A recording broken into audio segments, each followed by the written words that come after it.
안녕하세요. 최희의 건강홈런입니다. 지난 8월이었죠. 이 요양병원 적정성 검사에 대해서 이야기해드린 적이 있는데요. 이 건강보험심사평가원 홈페이지에 들어가면 이 요양병원 외에도 병원 정보 검색이 가능합니다. 미리 내가 가는 병원에 대해서 검색을 해보고 병원을 선택한다면 더욱더 알찬 정보를 얻을 수가 있겠죠. 자, 그래서 오늘은 병원 입원과 관련한 문의들을 알려드리려고 합니다. 네, 첫 번째 문의입니다. 병원에서 식사를 하지 않았는데 비용을 내게 됐습니다. 병원에서 건강보험으로 제공되는 식사를 안 해도 비용을 내야 하는 것이 맞나요? 라고 질문을 해주셨는데요. 종종 병원 음식이 입맛에 맞지 않아서 식사를 하지 않는 경우가 있는데 이 비용을 어떻게 처리할 수 있는지 알려드리겠습니다. 간략하게 말씀드리면 요양기관에서 이 병원 의사의 처방에 따라서 음식을 준비하였는데 환자가 그 준비된 식사를 하지 않은 경우에는 그 과실의 귀책 사유에 의해서 이 식대 요양급여를 산정하게 됩니다. 즉 환자가 사전에 식사 여부를 알리지 않는 등 이 환자의 귀책 사유 시에는 식대 비용 전액을 환자가 전액 부담해야 하는데요. 다만 예측하지 못한 환자의 상태 변화 등으로 준비된 식사를 하지 못한 경우에는 요양급여가 가능하다고 합니다.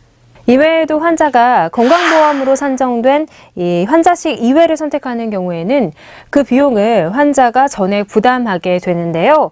일반식 및 산모식에 산정 가능 횟수를 초과해서 환자가 선택하는 경우에도 비급여 사항이라고 하니까요. 참고해 두시면 좋을 것 같습니다. 네, 이와 관련한 또 다른 문의인데요. 입원을 꽤 많이 하셨던 분들은 참 많이 궁금해 하셨습니다. 병원에서 사용한 물컵이나 이 수저 등 비품 사용 비용을 모두 내는 게 맞는 건가요? 라고 많이 물어봐 주셨는데요.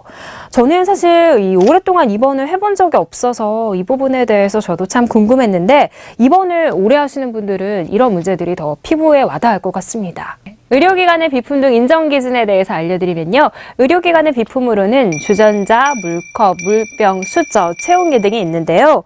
먼저 주전자, 물병, 물컵, 체온계는 입원료에, 또 수저 사용료는 이 식대에 포함되어 있으므로 별도로 환자에게 부담시킬 수가 없습니다. 하지만 환자가 이 물건을 파손하거나 귀가할 때 가져가게 된다면 그 실비를 환자에게 부담시킬 수 있습니다. 이외에도 칫솔, 치아, 비누, 수건, 슬리퍼, 휴지를 본인이 준비하지 않아서 의료기관으로부터 유상 공급받게 된다면 그 실비로 환자에게 부담시킬 수가 있다고 합니다.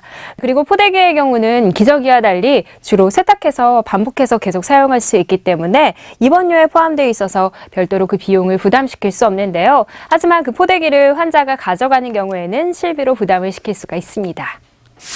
네, 오늘 알려드린 정보들 어떠셨나요? 병원 가는 일은 없었으면 좋겠고 또 입원을 하는 경우는 더더욱 있어서는 안 되지만 만약에 입원을 하시게 된다면 오늘 알려드린 정보들 유용하게 사용하시기 바랍니다. 최희의 건강홈런 다음 시간에 다시 돌아올게요. 고맙습니다.